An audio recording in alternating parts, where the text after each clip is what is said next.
jano bi jotaay politique. voilà mbokk yi kon asalaamaaleykum dikkaat nañ ci émission bi nga xamee ne moo di jano bi tey nag ñu daje koo xam ne kii xam nañ ko bu baax mais yàlla dogal na itam li ñu ko dégg ci Sud FM bariwul. moo di Abou Mbaye ñëpp xam la bu baax a baax nekkoon nga conseil technique bu ki nga xam ne ministre bi ñu dénk wàllu napp gi. tey tamit mu yore wàllu pêche maanaam Omar Gueye. nga nekkoon tamit koo xam ne kii lépp loo xam ne aju na ci wàllu projet yi suivi des projets yooyu ñu dénkoon la ko nga nekk ci cabinet mi itam. ñu ràññale itam nga nekk militant bu engagé wu ci APR également parce que tamit yaa ngi def politique. bokk itam ci sa ay jaar-jaar fii nu toll nii marché yi bi nga xam ne mu ëpp ci Ndakaaru mën a sax Sénégal muy marché central bi nga xam ne moom la ñuy defee wàllu napp gi poisson bi ak yëpp yow lañ fa nommé yóbbu la foofule. nga nekk directeur général bi. information yu ñu jot ci yow am na ay amélioration yu bari yoo xam ne def nga ko foofu. est-ce que tey mën nga ñu dikkal sa ay jaar-jaar ci li la indi fii ci wàllu politique sa diggante ak Omar Gueye ñu dugg ci wàllu waxtaan wi. d'accord jërëjëf sëñ Maodo maa ngi am mbégte tey bu baax ñëw tey fii si Sud FM ñëw ngeen dalal ma may nuyu kilifa kër gi ak waa kër gi yëpp ak technicien yu ànd ak yow si liggéey bi la di la sant di la gërëm di am mbégte bu baax si laaj bi nga ma laaj ndaxte man ak ministre de la pêche et de l'économie maritime monsieur Omar Gueye dëgg yàlla sunu ànd yàgg na boobu nekkagul sax si gouvernement bi ñu nekkoon di politique si beneen parti donc ma nekkoon si parti réew mi nekkoon Idriss Seck donc foofu noonu nekkoon ma nekk ndaw si parti bi moom mu nekk kilifa si parti bi waaye dëgg yàlla wane la ak moom ma daal di am si moom yaakaar mu daal di nekk koo xam ne mu nekk référence si man yàlla daf ni ànd ay at di politique nu nekk si ginnaawam ba bu mu duggee APR nu ànd ak moom tamit si bëgg-bëggam boobu jàppale président de la République son excellence léegi dëgg yàlla mu nekk nit koo xam ne tey dama koy rendre hommage fii ndaxte ku koo xam ne la tey su ma nekkee jàmbaar moom la moo ma jàngal liggéey jàngal ma rigueur jàngal ma engagement te mu nekk ay jikko yoo xam ne yu ma naw si moom mooy teel a xëy guddee wàcc ministère de la pêche. soo demee malgré tout ngeen bàyyi réew mi. non loolu amu si solo lu si am solo rek mooy nit ki taxawaay bu mu am te man dafa naa nit ki moom soo koy naw da nga koy naw si taxawaay donc man xam naa ne nekk na koo xam ne fonk na liggéeyam am na rigueur am na engagement moom loolu laa ànd ak moom ba tey nu egg si fii. mu am confiance ci man dénk ma ay responsabilité donc mënu moon lu dul topp yoon bu ma jox rek te yoon boobu ma ko toppee gis naa ci njëriñ gis naa ci ndam. d'accord mais ci wàllu napp gi sax parce que Sénégal xam nga secteur yi nga xam ne dañoo yore wàllu économie. la pêche. dafa am benn place bu am solo bu mu ci def. politique bi jëm ci wàllu napp gi. gis nga suñu accords yi dox ci diggante ak Mauritanie. gis nga Guinée Bissau. gis nga gaalu yi nga xam ne ay gaalu moteur lañ. tout à fait yow nekkoon nga ci ministère bi. am na lu bari loo ci xam. tout à fait gouvernement bi fi mu toll nii lan nga nu mën a wax ne def na ko pour dalal xelu nit ñi parce que attention. pêche bi ñëpp xam nañ ne surtout pêche traditionnelle bi nii. am na ay jafe-jafe. c'est vrai que gilets yi ñu ngi fii nit ñaa ngi dal ci géej gi. gouvernement bi subventionné na li jëm ci wàllu carburant bi jëm ci mbir yooyu la. alors lan la jéego ci ministère bi def wala gouvernement bi. loo mën a wax sénégalais yi. lu ma mën wax sénégalais yi mooy secteur de la pêche secteur bu am solo la secteur boo xam ne lu ëpp 600 000 emplois mi ngi si. 600 000. waaw loolu sax ay chiffres yoo xam ne la man gëm naa ni ëpp na ko ndax boobu ay at mi ngi nu koy wax donc mu nekk contribuer si 3,2% si PIB bi. mu nekk loo xam ne ñu nooy premier poste d'exportation 2017 rek 216 milliards ñun noo jiitu ciment jiitu lépp lu ñuy exporter rek pêche si jiitu donc pour wan leen importance bu napp bi am et puis jën ñëpp xam neen taxawaay bu mu am si wér-gu-yaramu nit président de la République Macky Sall waxu ko ministre de la pêche waxu ko acteurs yi noo ko wax nee neen lu président de la République daf si secteur de la pêche benn président mosu ko def xam nga secteur de la pêche dafa bëri ay chaîne de valeur am na nappkat bi tey si jëlee gaalam dam géej gaal boobu lan lañ si njëkk def mooy pirogue en fibre de verre ni ngi koy expérimenté pirogue en fibre de verre ban njëriñ la am est-ce que mun neen dëkk si di gor suñuy garab di defar ay gaal yoo xam ne ñaari at ñett at saa su nekk nga changé ko nu si xarañu président de la République ministre de la pêche am xalaat dam gëstu xool lan nu mun indi pour remplacer pirogue gaal yooyu nu indi pirogue en fibre de verre actuellement expérimenté nañ ko ba pare usine baa ngi fii Sénégal ay doomu réew mi noo siy liggéey.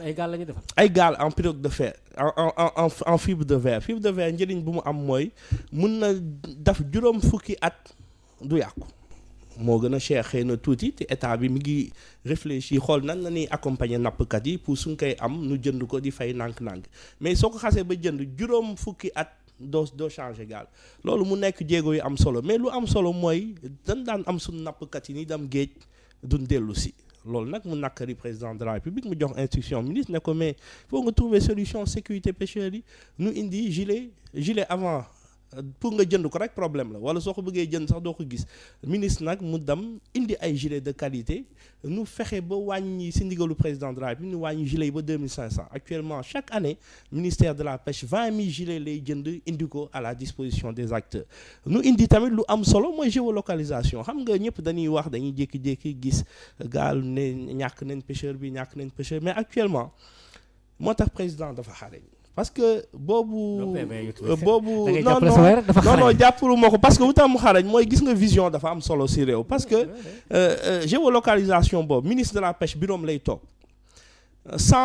actuellement sans nañ si expérimenté mais nappkat bu génn këram ministre de la pêche mun na à tout moment xool yow ban position nga nekk di napp tey problème si amee da ngay activer sa géolocalisation rek dootu nu la wër ay di toog sa njaboot di wër nii fu nekk avion yi di naaw déedéet yow xam nañ ne yaa ngi Sacré-Cœur Sud FM nu dem foofu jëlee la ñëw sauver la. mais lan moo tax nag les gars yi nekk Mauritanie di géej Mauritanie. waaw bon xam nga si phase expérimentation la nekk. Ah bon? Mais yàggul dara at yi di ñëw dinañ fexe ba 20 000 pirogues yu nekk si àdduna bi si nekk Sénégal yëpp ku nekk rek mun si jariñoo te loolu dafa nekk loo xam ne jumtukaay bu bees la mais lu ëpp solo si lu président daf si napp bi mooy moteur yi wax nga ko sànq tey mool yi nee neen ku yeewoon seen waajur yi dinañ ne président daf na lii si napp bi duñ ko gëm ndax tey moteur am na syndicat nappkat yoo xam ne ils sont pas d'accord avec vous ci li nga xam ne moo jëm ci moteur yi séddale bukki la. waaw non xam nga Sénégal yow mii mën naa gëm ni nga toogee nii am na ñoo xam d'accord uñ sa toogaay bi parce que Sénégal moo tëddee noonu mais lu am solo mooy suul bukki loolu du doxalinu président Macky Sall xam nga moteur yi tey en toute transparence na nga ko defee man xam naa si dara. Parce que en toute transparence mooy lan. syndicat bi di déconné naan. non xam nga syndicat njëriñ seen loolu xam naa sax dinañ si dellu si mais xam nga moteur yi lu am solo mooy moteur yi nan lay doxee yow da ngay am carte pêcheur am immatriculation moteur loolu rek amul ay PDS amul PS nappkat la rek léegi nga dem service des pêches déposé service des pêches dafa am benn comité boo xam ne.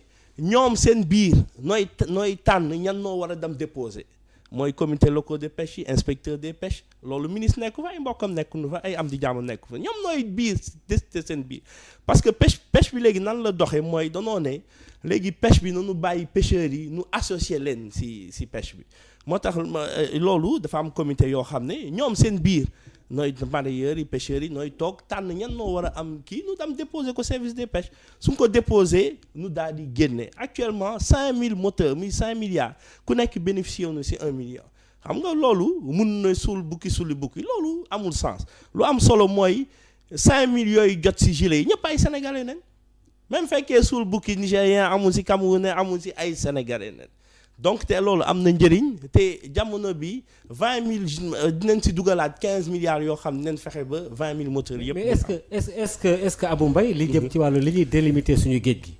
suñu frontière maritime bi. problème yi am ak suñu pays voisins yi laa wax. du ngeen ko régler ngir yàlla ak yonent bi simila ak Saala Ndar gétt Ndar gars yi jàpp nañ récemment ba léegi am nañu réeroon ci géeju Mauritanie gi mais est-ce que mun leen a. ngir yàlla ak yonent bi depuis Ablaye Wade ba léegi problème boobu dafay demeuré wu. tout à fait et puis ngeen régler problème mu bël bi parce que ce ministère bii ngay wax Omar Gueye dem na fa joxe fa ay promesse bël bi danañ ko régler ratatatat mais jusqu'à présent. non mais ku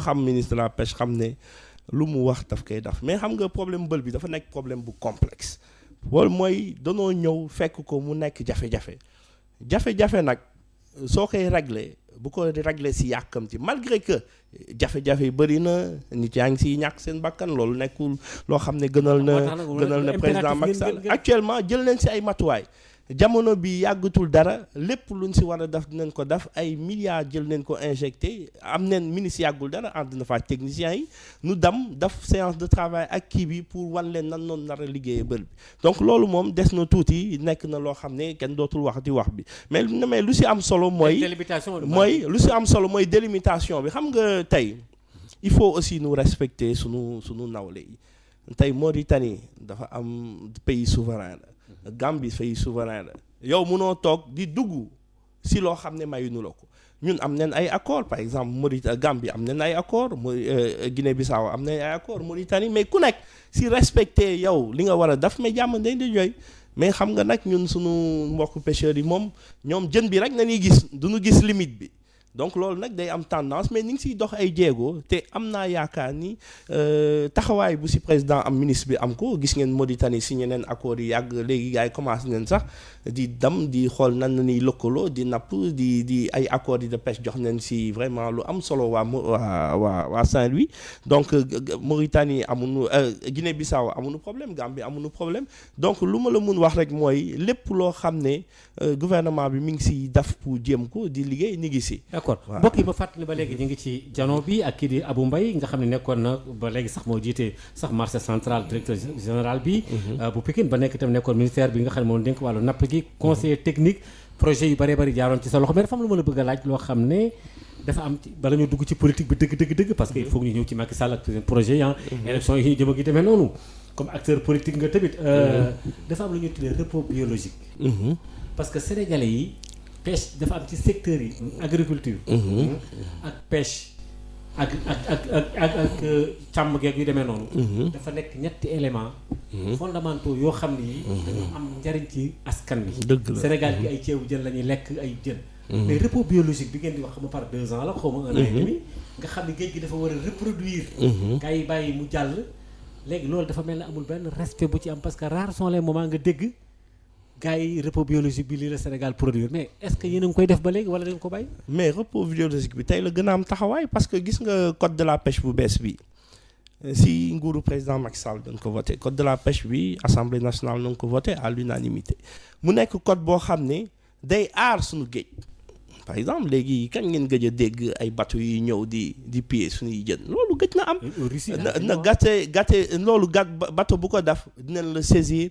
amende la ay milliards soo ko daful nu nangu sa bateau loolu vraiment Sénégal def na ko léegi non nga ñaata yi am na ay bateau yoo xam ne fekk naa ba tey nu saisir amende nit ay 1 milliard amende te dañ koy fay dama mu duggaat si askan bi mais xam nga repos biologique bi tey la gën a am taxawaay parce que sànq maa ngi lay expliquer mais la xam nga dafa am ay CLPA conseil local de pêche artisanale parce que danoo ne nit ñun nooy njiite waaye ñu moom mbir bi il faut nu boole leen mu nekk gestion participative léegi CLPA yi ñoom nooy waxtaan ak ministère bi nu ne léegi kat repos biologique yi mënul ñàkk si ay gox te repos biologique actuellement mi ngi am parce que ñoom seen bopp noo siy veillé par exemple bu nu mun gën jël bu am solo bu ministre bi jël chaque jour mooy Ngapparu mooy exemple bu nu war a copier si repos biologique ndax foofu am na ay période yoo xam ne dañuy tëj seen géej nu may leen nu reproduire te soo seetee côté Mbour côté boobu tamit bëri na fa mooy comme que dañuy ay comme yaranka ku mel ne yaranka mooy poulpe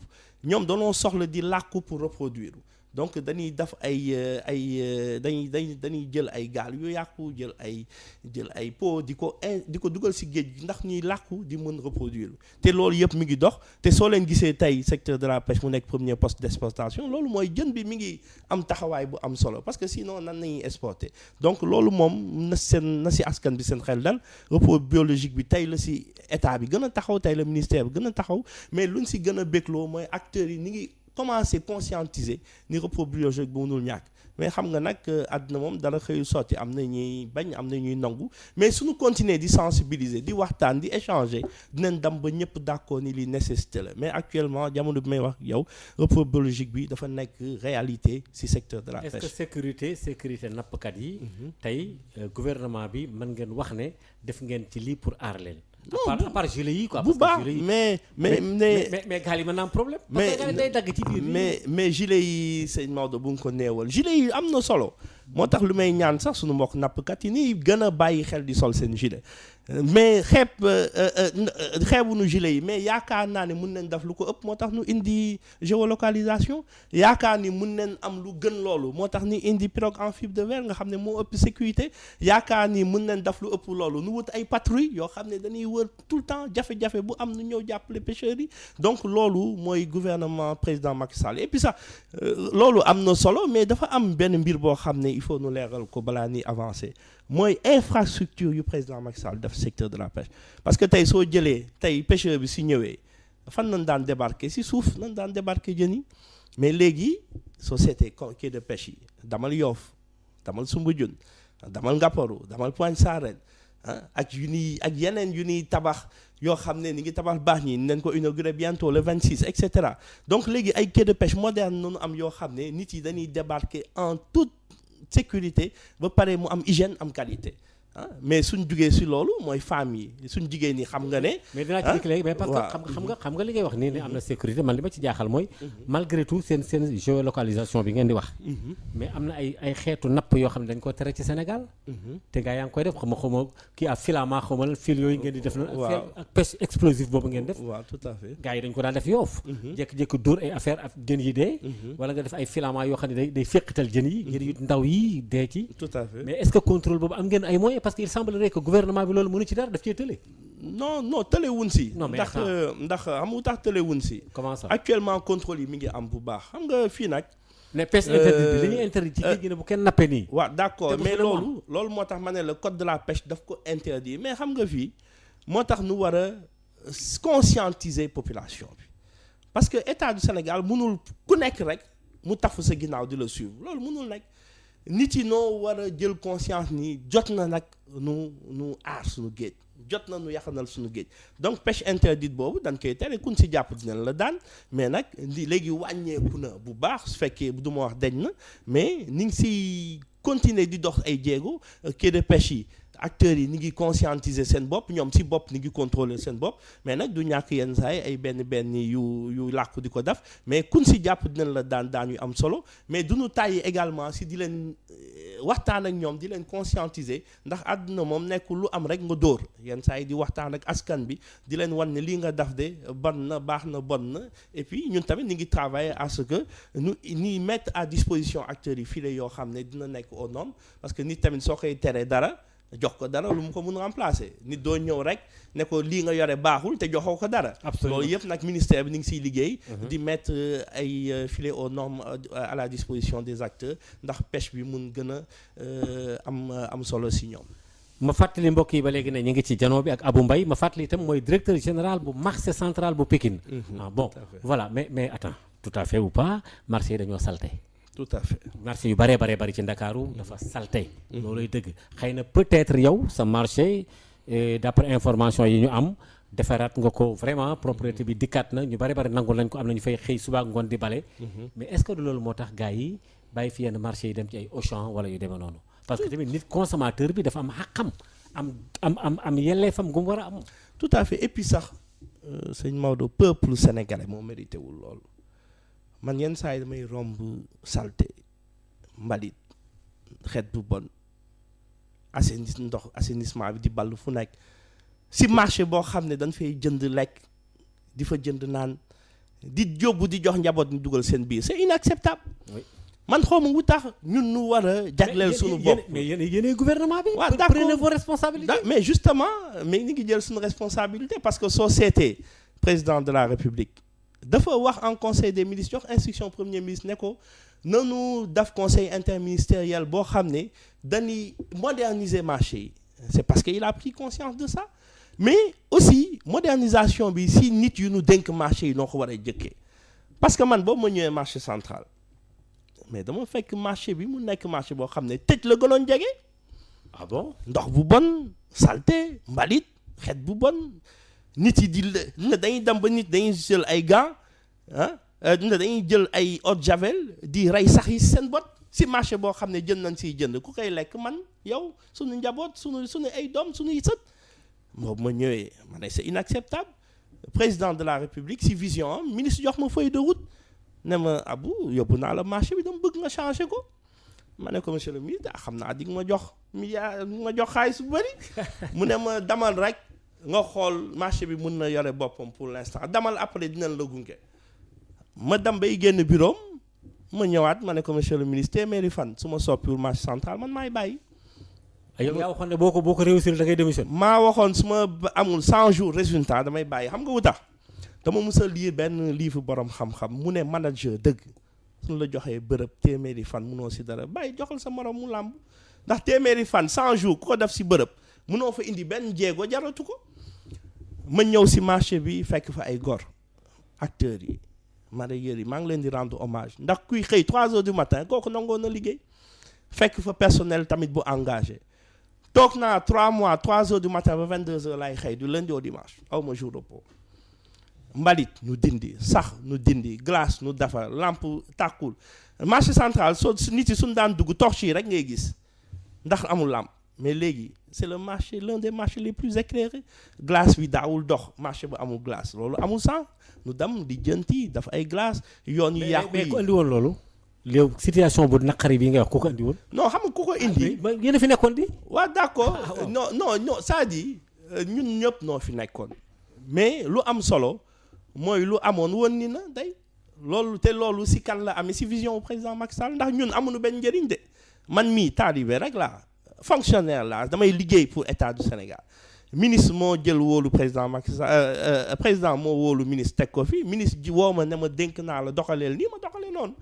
donc marché bi jamono bi may wax ak yéen fu ay espace vert am na fa te japonais yi bu ñuy ñëw sëñ Maodo man lu ma gën a metti japonais yi suñu ay naw lay ñëw tabaxal nu marché mu am ay comme amu leen xaalis kay da ngeen di leb rek.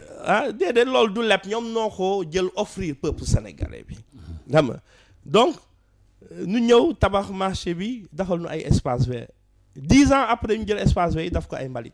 ah bon waaw man bu ma ñëwee ay mbalit laa fekk xam nga sax ndox bon glace yi doxul lampe yi mi ngi dox mais surtout lu am solo mooy danoo indi climat social bu apaisé si marché bi climat social bu apaisé boobu lan moo ko indi mareyeurs yi man dama pour man seen Baay Faal laa ñoom man marché bi man damay bale man mi directeur général damay bale damay racler damay for mbalit acteurs yi damay wàcc toog ak ñoom si biir marché bi toog seen paan yi di waxtaan ak ñoom di leen accolade ku am dëj ma dam ku am ngénte ma dam ku feebar ma seeti la loolu la ñu président Macky Sall sant mais mënuma toog sama kër ak samay tànk di naan sama jus woote di wax alors marché central nu mu demee mi ngi set loolu du doxalin mooy lan danoo soxla njiit bu bees mooy lan danoo soxla njiit buy jiitu si liggéey soxlaatun njiit buy santaane liggéey dama bëgg marché bi set maay jiitu yore sama bale di bale ñi si des fekk ma si donc loolu ñun moo indi doxalin marché central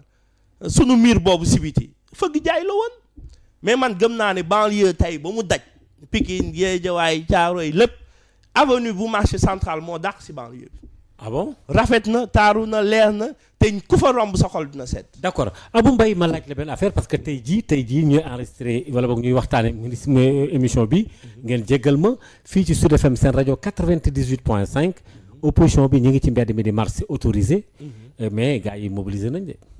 bon xam nga mobilisé. déet mais yow. non mais ay sénégalais leen. et après. am nañ ay mbokk am nañ ay militants. mais c'est pas ça le plus important xam nga lu am importance mooy lan lu fi président Macky Sall def. waaw lan la fi Macky Sall def yow mii. yow Macky Sall li muy def lépp ñëpp a ko dingat. waaw si laay ñëw. waaw maa ngi président Macky Sall 1960 nu ñu jël indépendance. Sénégal oui. président Macky Sall jël réew mi 2012. oui 52 ans. Senghor Abdou Diouf Ablaye Wade ku nekk dox nga sa jéego ay li yëwan. mais lu fi président daf si 6 ans yi benn président dafa ko jëlal infrastructure. waaw yow li ngay wax ni mooy lan. Parcelles Assainies waa Parti socialiste su ko fi def. waaw dafal naa ngi rek. dafal naa ngi si laay ñëw. moo tax ma ne leen ku nekk dox nga jéego.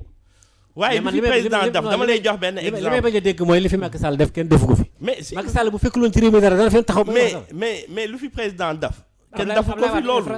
infrastructure Ablaye Wade li fi Ablaye Wade def. mais loolu si ay xayma yu gàtt rek laa lay jox tey soo jëlee wàllu courant bi énergie 1960 ba 2011 827 mégawatts xuy kamat. mais c'est normal que réew mi di avancer. waaw mais loolu moo tax ma ne loolu si 52 ans yooyu 827 kilomètres mégawatts président Macky Sall 2012 2016 mu def 1121 mégawatts mais kooku liggéey na soo jëlee tey infrastructure tey ñaata piste rurale nañ tabax.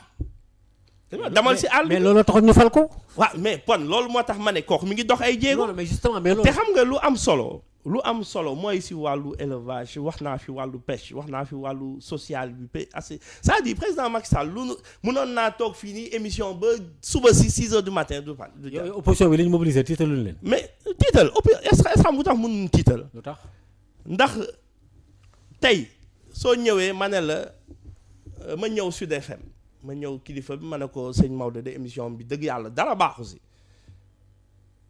léegi. waa ji ne ma waa yow looy proposé ma ne ko ma du ma proposé xam naa ne daal lu muy def dara baaxu si loolu amul njëriñ. kon opposition bi dañuy wax rek. opposition bi amuñu programme. ñoom luy seen programme.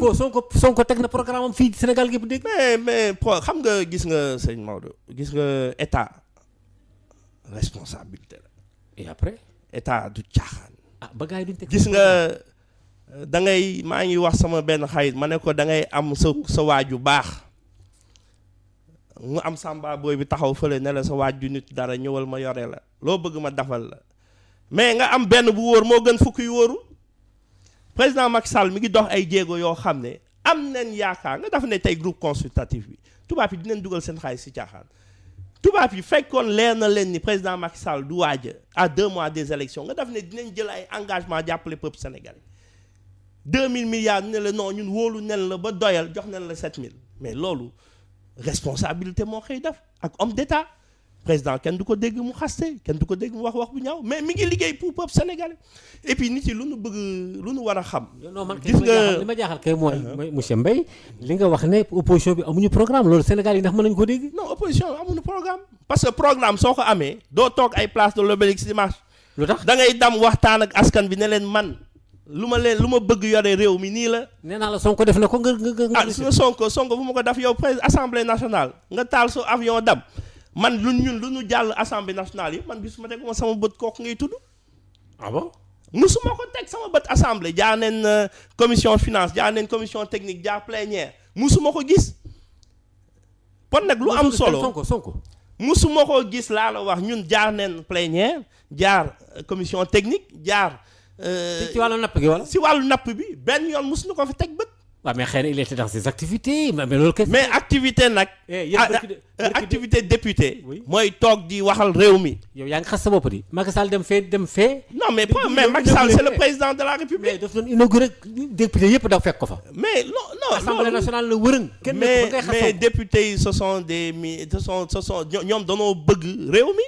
benn bokk xam nañ ne président Macky Sall lu mu fi def.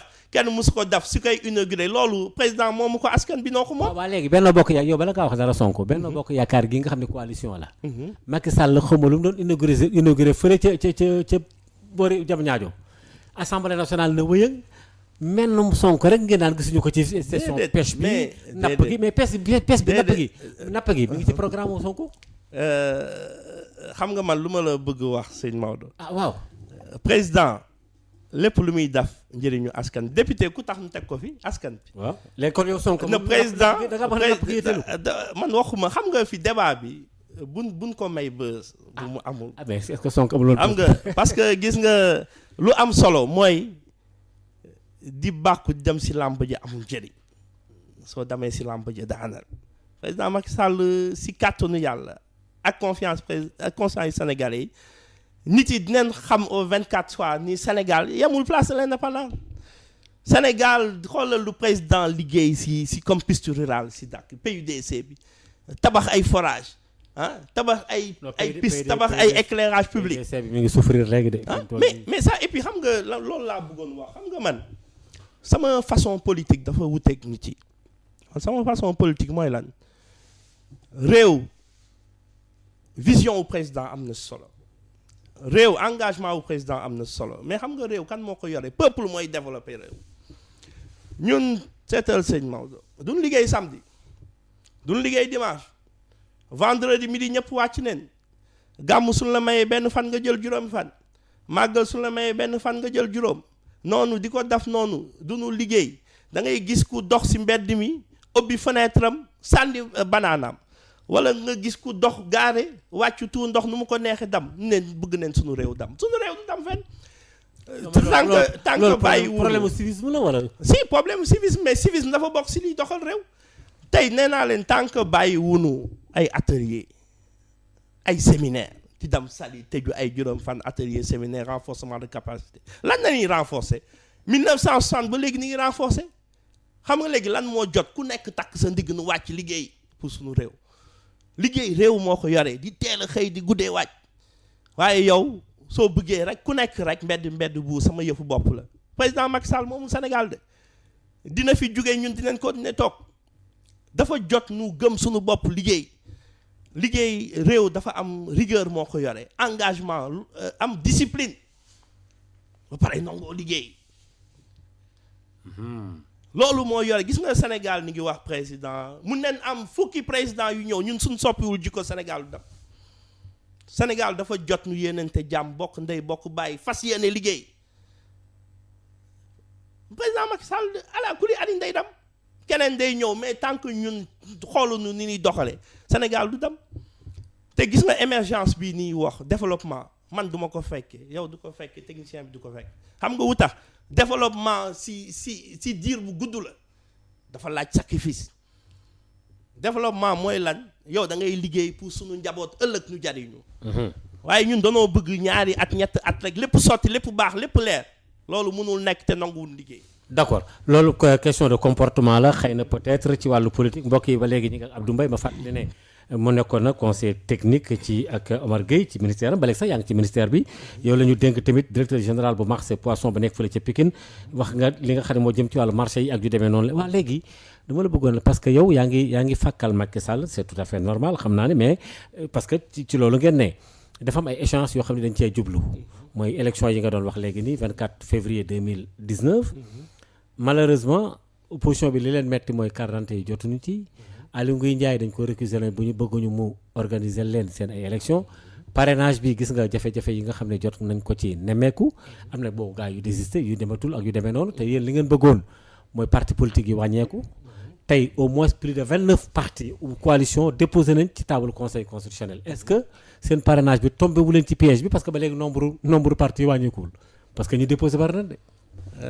xam nga togg naa ceeb bi neex na wute na de déposé nañ mais est-ce que seen parrainage yi yëpp aw na yoon ni ngi wàññi ni ngi vérifier ni ngi xool et puis lu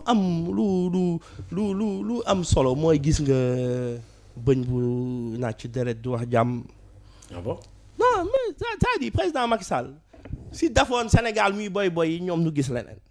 ah bon yow da nga jàpp mais gis nga ñooñu tokk nañ si géej gi ndax Sénégalais yi tey dans leur majorité ndax nag àdduna nag matal amul yàlla mi moo nu bind am ñoo xam dañuy taxaw ne gëm ma ko kenn mun si dara mais lu am solo mooy am neen yaakaar ni son excellence président de la République dox na ay jéego lépp nag matul moom sax wax na ko nee na xam na ne am na lu matul waaye am na yéene gën a góorgóorlu mu mat mais noonu la àdduna doxe mais munoo xëy ku toog ne la su ma ñëwee lépp baax day nax sa bopp tey beneen président su ko amee balaa muy ñëw bay réfléchir ci programme rek 5 ans yi jeex na ñun nag am nañ ku baax dox na ay jéego nan ko dimbale wóolu ko mu doxaat ay jéego su jugee beneen sénégalais ñëw doxaat ay jéego su jugee beneen sénégalais ñëw doxaat ay jéego. mais pourquoi moom mu ragal. kan président. ah président de président fu mu ragale. ñoom Karim Wade ak ñoom Khalifa Sall. mu bàyyi leen ñu bokk ci élection yi. ne président de xam nga lan moo ko teree nelaw. émergence Sénégal amul jot sax. di lijjanti ay diw ak diw. am na jot ba tëj Khalifa Sall nga naan amul jot. non xam nga man du ma dugg ci détails yooyu parce que xam nga nee naa il faut ñun surtout ñun nii nekk ay ndaw il faut ñu am façon doxalin bees mooy di lu bu nu wax ci nit lu ñaaw. non waxuñu ci lu ñaaw. bu nu non exemple waxuñu ci nit lu ñaaw mais dama bëgg wax ñooñu nga tudd ñëpp man de jàmm laa leen yéene te incha allah yàlla ci dafee dina jox jàmm ku nekk da nga am sa jaar-jaar rek. lu am solo mooy noonu jël sunu réew liggéey ko ci yoon man nee naa leen chaque jour dama koy wax sama soxna ma ne ko France su ma fa demee rek damay am gàcce ndax su ma wàccee aéroport damay ne waa lii ay jinne ko taba walla ay malaaka ay jinne tabaxun ko ay malaaka. noonu wàññi wax bi wàññi débat yi wàññi xastante yi te liggéey rek chaque jour suñu xalif généraux yi wax nu ko noonu bokk ndey bokk bàyyi liggéey président Macky Sall dox na jéego incha allah après askan bi su ko joxaatee confiance na doxaat jéego mais su fi jugee keneen ñëw. mais d'accord su fi jógee keneen ñëw c'est tout à fait normal léegi dafa am lu ma bëgg a gis ci wàllu politique pêche bi ba léegi tam ci wàllu ñi nga xam ne dañuy def ay transformatrices yi ñi soppi jën yi. waaw mooy femme transformatrice femme jigéen ñooñu. dañoo am poids ci wàllu économie nationale. tout à fait te gouvernement bi il paraît que ni mu leen war a jàppalewu leen. am na ci ñoo xam ne ñi ngi jàmbat ci suuf. yow loolu nga am ci xam-xam. am ay projets yoo xam ne yu gouvernement bi nga nekkee ci ministère bi da nga def suivi bi ci nekkoon da nga ko daan def. aujourd'hui femme transformatrice yi dëkk boo demee Kayar boo demee Mbour fii ci biir Ndakaaru ci yenn gox-goxaan yi port bi et cetera léegi yéen yan jéego ngeen ci def comme ça jigéen ñi xam ne ñoom tam gis nañ ci seen bopp. man de gëm naa ne pêcheurs yi gis nañ seen bopp peut-être mareyeurs yi ñu ngi waaj a gis seen bopp mais femme transformatrice yi taxawaay bu gouvernement bi am si ñoom musuñu ko am.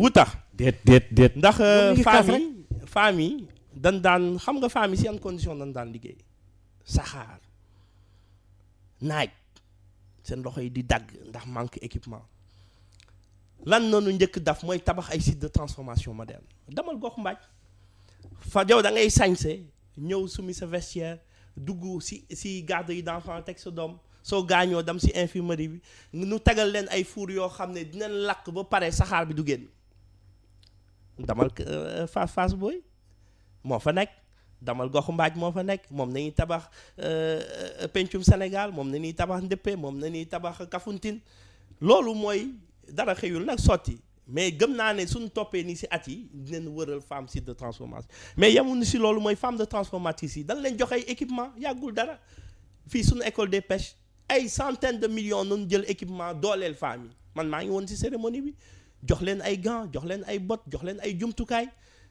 di leen wutal ay pirogue yoo xam ne ndax par exemple ku mel ne tey par exemple dëkk boobu nekk wetu Ndar Gandiol daan nekk di pêcher si ay jafe-jafe nu wutal leen ay gaal jox leen ay masque jox leen ay moteur mais lu leen gën a dimbale mooy financement 700 millions nan leen wutal ministère financement boo xam ne bokkul ak DER président ñëw jël 1 milliard yi ne na nga ko jagleel jigéen ñi kese di leen jàppale si seen jumtukaay liggéey mais loolu jigéen ñi amuñu ko woon ba pare seen ministre yëg leen di leen yóbbu ay Corée ay Japon ñuy def ay formation di leen seeti di leen nemmeeku di xam si lu nekk man de gëm naa ne jigéen ñi xëy na nag matal sotti ndax tey soo ñëwoon si mbooloo di nuyoo war nga ko tàmbali si benn mais gëm naa ne suñu doxaatee si kun continuer jéego yi incha allah jigéen ñi dinañ xam ne président Macky Sall lu mu yërmande bu mu am si ñoom kenn mësu ko am. mais femme transformatrice ni ngi sant yàlla bu baax. sa ministère bi ñu duppee sa ministère bi ki ko jiite mooy Omar Gueye. Omar Gueye dafa am base politique boo xam ne bi dafa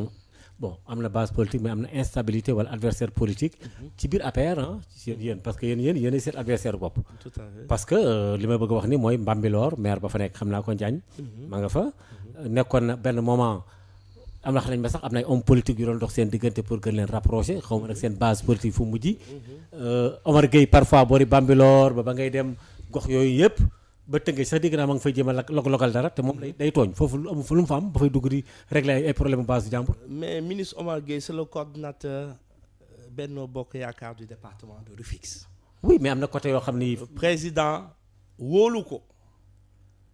dénk ko Tëngéej mu fay liggéey boo xam ne. il est très contesté. non mais président conseil départemental ministre la àndal tous les maires du département excepté quelques maires excepté benn maire xëy na. waay baax la te loolu xam nga lu am solo mooy loolu amul solo lu am solo mooy ministre est-ce que monsieur Omar Gueye ministre contrat bu ko président dénk mi ngi koy matal.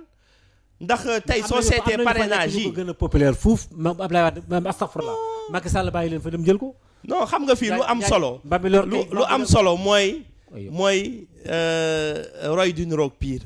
kan mooy roy du niroog. Omar Gueye monsieur Omar Gueye xam naa wax bi tegguñu sax mais c'est une bête politique.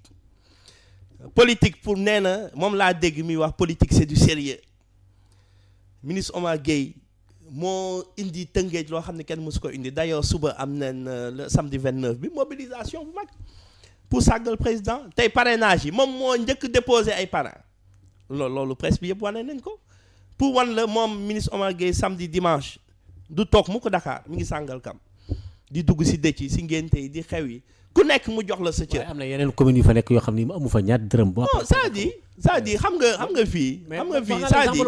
c'est-à-dire fii sëñ Maodo yow borom xam-xam nga fii àddina ministre Omar Gueye sax ñaanul yàlla matal Tëngéej yëpp ndax su ko defee du ko jig. mais da ko mënul. c'est-à-dire mais mënu ko waaye moom moo fay am fort tey suñuy lim benn nit boo xam ne mooy gagné te kenn mënu si indi werante mooy ministre Omar Gueye. boobu mu nekkee boobu nu ko xamee ba léegi ñaata yoon na nga ko yóbbu délégation spéciale Sangalkam saa yu ñëwee door parce que dafa def lu kenn musul def Tëngéej aussi mi ngi fay liggéey boo xam ne ñëpp d'accord nañ les maires du département. lu mu fa liggéey. mais lu mu fa liggéey mooy mi ngi rassembler. rassembler boo xam ne. non mais politique loolu la politique rassemblement la unité politique booloo di yokku muy yokku politique loolu mooy politique. ñun politique nu pour dem àjjana dama politique pour yokk président Macky Sall lan la soxla mooy nit bu nekk nu yokk ko si yan bi loolu noonu soxla te mi ngi koy def ak fulla ak fayda ak rigueur ak engagement ak loyauté loolu moo si am solo léegi nag du tay ku mer du tay dam di la jëli ku d'accordul du tay dina la seeti pour nga d'accord mais incha allah lu si am solo mooy mun nañ jàpp ni dans un cadre global le ministre de la pêche il abat un bon travail dans le département de Rufisque. Abou Mbaye bi jiite directeur général bu marché central bi nekk ci Pikine nekk ci ministère bi ñu dénk wàllu napp gi jege lool Omar Gueye nee nga Omar Gueye moom c'est un rassembleur foofu lay nekk di rassembler nit ñi di dajale bien que contesté nañ ko Tëngéej Bambilor wax naan la moom Njaañ ba léegi seen diggante neexul bu ngeen ko nëbbee itam looloo am. waaw te ñoom démb ñoo nekkoon. waaw ça loolu du ma soli. déedéet démb noo nekkoon. dafa naa am na beneen wax bu gën a yomb da ngay ne. ministre de la pêche moo formé Ngagne. ministre de la pêche moo créé Ngagne loolu. loolu Bambilor. mais Bambilor mais Njaañ mënu Njaañ ko gën a populaire foofu. waaw xam nga loolu amul solo. xam nga lu si am solo. populaire na populaire lu si am solo mooy. lu si kanam kan moo la wax Omar Gueye moo ko formé. mais ñun il est député à l'Assemblée nationale woo nit ñi. mais ñun Bambilor mu defar ko. gars yi kii ko. waaw d'accord xam nga boo Omar Gueye déggante wu. c'est-à-dire ñooñu ñëpp kooku nga tudd sama mag la on a aucun problème mais lu si am solo mooy. ñun mais non boo Omar ko formé. ñun lu si am solo non ça pose aucun problème parce que loolu mooy réalité bi. mooy réalité bi ñun si njaboot gi noonu bokk fekke neen lépp mais lu am solo mooy lu ñuy ñaan na ñëw jàppale magam.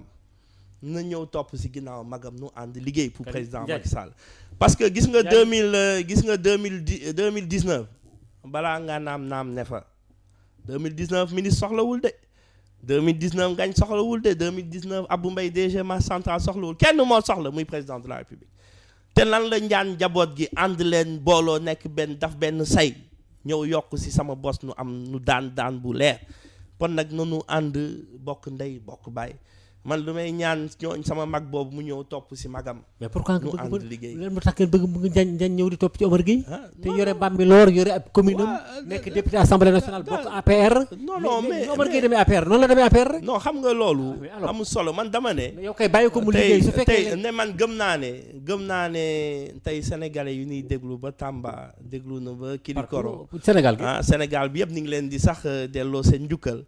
ñooñu dafa naa ay Ngagne ak yooyu ay ama intéressé wu leen intéressé mooy lan na ñuy wax loo xam ne dinañ am yaakaar ni seen réew dina jëm kanam kon nag dafa naa affaire u Ngagne bi dafa naa loolu amul solo loolu lu am solo mooy àddina moom am na diggante yoo xam ne ku si dugg yaa si des nit yi dañuy wax rek mais lu nekk si biir man mii xaw ma si dara keneen xamul si dara dañuy njortu rek mais lu am naa lu ma leer ba leer mooy ànd bu yàgg caaxaan dindiw ko xëy na nag.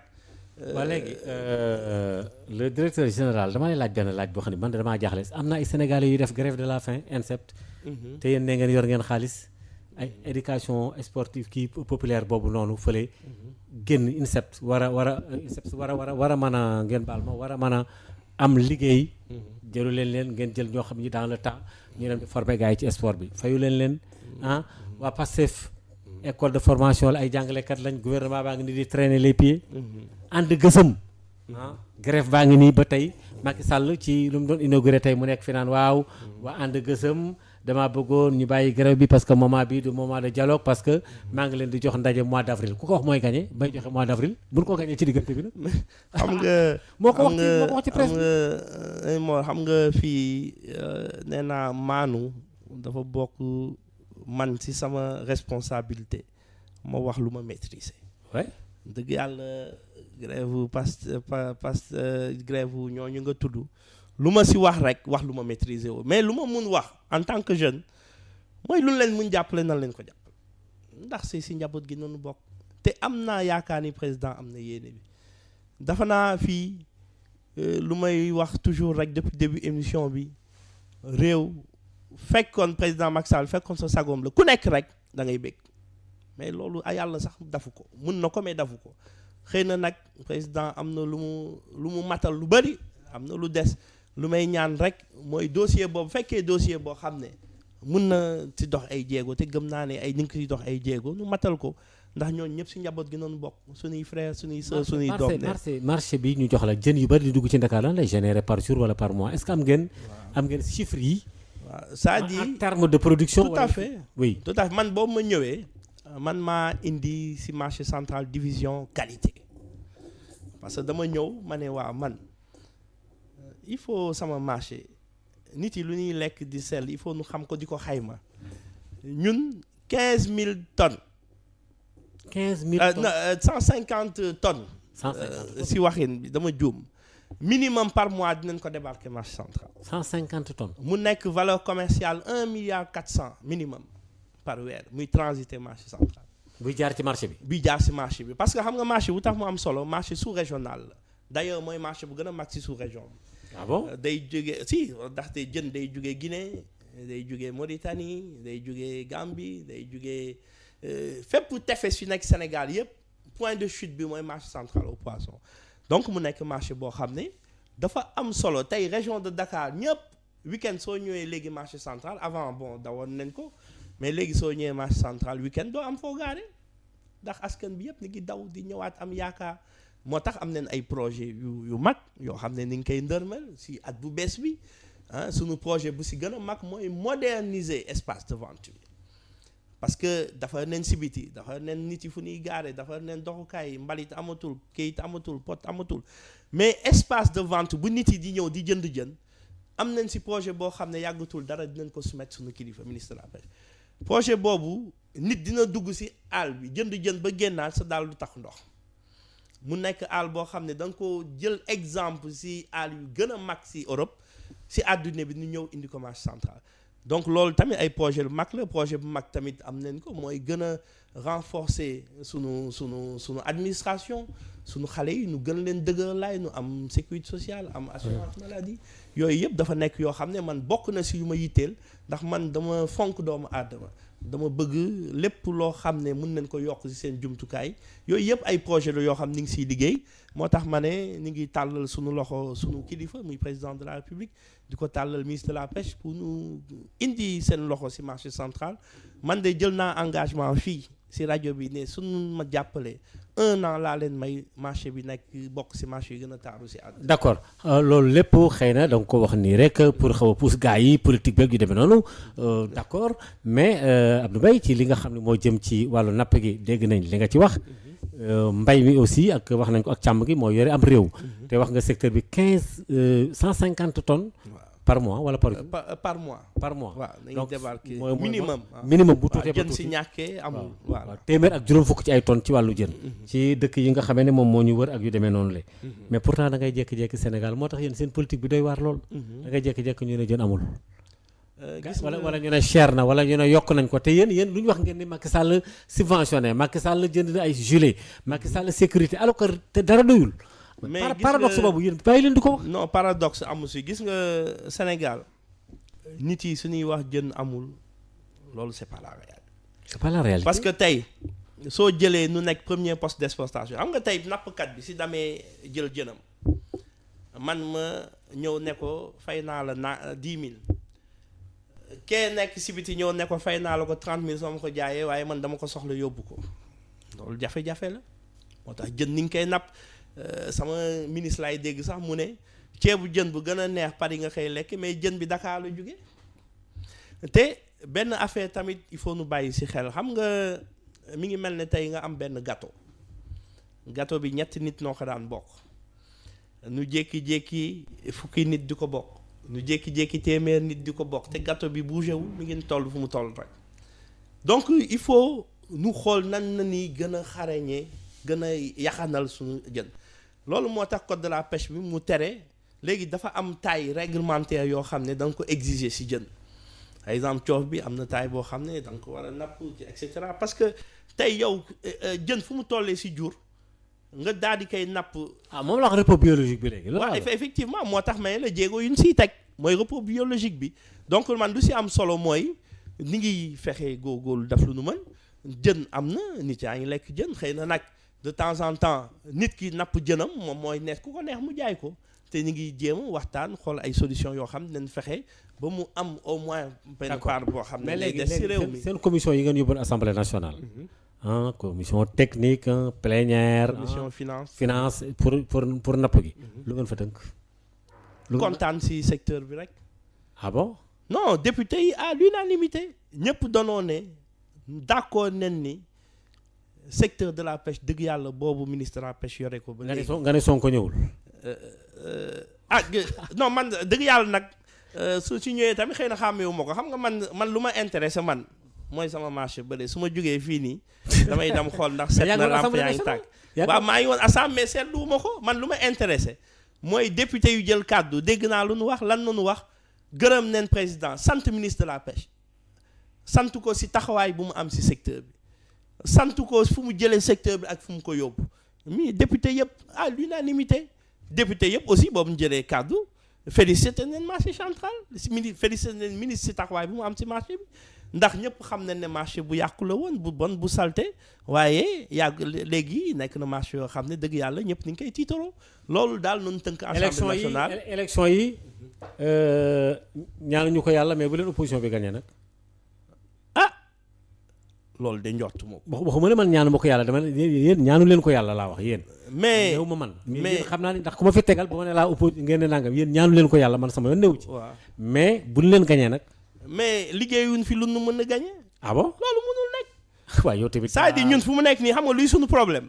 nan leen di dooree dóor bu metti waaye ndax dinañ leen dóor loolu wax bu yàqu la. yow façon bi ngay wax façon dóorin bi. façon dóorin bi kay man galgal bu mag laa bëgg te galgal boobu lu ko mën indi ñëpp unité autour du chef de l'État mu dóor leen dóor bu metti bon xam naa nag dinañ leen may. muusu ndox deuxième tour wala premier tour. non deuxième tour kay dóor bu rafet premier tour nan leen dóor bu ndaw bon dinañ leen may ndox nag ndax suñu paree nu sëlmu dam xool si leneen lu nekk rek mais bi moom président Macky Sall yéene bu mu am Sénégal incha allah rabbi dina ko yeggale. d'accord mbokk yi kon ma fàttali ne ñu ngi woon ak Abou Mbaye mi nga xam ne tam moo di directeur général bu marché central nekkoon tamit nekk conseil technique sax itam ci ministère bi ñu dénk wàllu napp gi jegalool Omar Gueye nekk ci wàllu pêche bi léeg-léeg ñu gis la assemblée nationale nga dugg génn fii bu nu woo wax ji taxaw nekk tamit ci banlieue bi effectivement def ay changement yu bëree bëri nekkoon parti réew mi yaa ak kii Omar Gueye ak Njaañ moom ngay wax sax yéen ñëpp yéen a ngi woon foofu ngeen xëy bàyyi Idrissa Seck dem ak seen jibu bopp wax nga tamit ci wàllu parrainage bi kenn ku nekk ñi ci baax la ñu ci dul baaxee opposition bi tey la ñu marche wax nga tamit li ciy sax xalaat mbokk yi kon ban kàddu ngay jeexale voilà. kàddu gi laay jeexale mooy sant la gërëm la sant sa technicien yi mais aussi surtout ñaax réew mi ñaax jeunesse bi ne leen liggéey moo jot nanu gëm suñu bopp am fulla am fayda xam fu ñu jëm fan la loolu lay ñaax réew mi ñaax jeunesse bi ndax sunu réew benn bopp la kenn mënu ko xaar ñaar sunu góorgóorloo bokk ndey bokk bàyyi lu nu mënul am ci réew mi amul waaye nag ci kaw nu teg ko ci yoon nangoo ñafe nangoo liggéey gëm sunu bopp ànd nekk benn bokk ndey bokk bàyyi loolu lay tëjee waxtaan bi. jërëjëf mbokk bi kon nag mbokk yi beneen dimanche daañu di kat ci beneen invité wasalaam.